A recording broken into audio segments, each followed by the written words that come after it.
各位觀眾早晨，歡迎收睇天氣報告，我係陳維勳。1號戒備信號咧係現正生效㗎。喺朝頭早嘅時間咧，熱帶風暴美沙克咧係集結咗喺本港嘅西南，大概係670公里。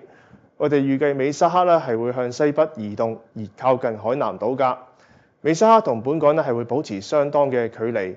1號戒備信號咧係會至少維持至今日嘅下午6點鐘。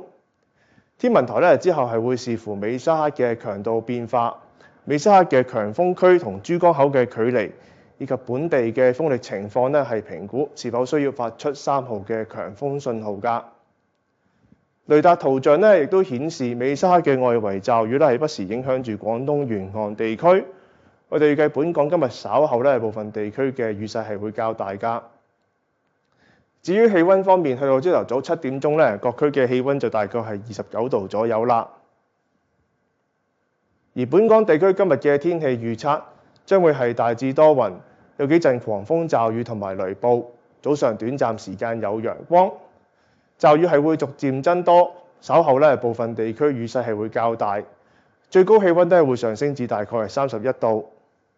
風方面咧係會吹清勁嘅東至東南風，離岸同埋高地咧係會間中吹強風㗎，海面有湧浪，大家咧記得唔好靠近岸邊啦，同埋唔好參與水上活動。至於之後嘅天氣，我哋一齊睇下電腦嘅預測圖。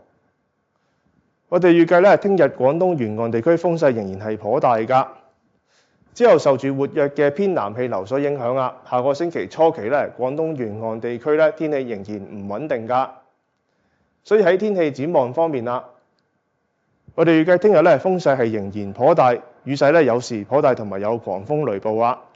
之後2-3日咧天氣係仍然係唔穩定㗎。今日嘅天氣咧就同大家睇到呢一度，多謝各位，再見。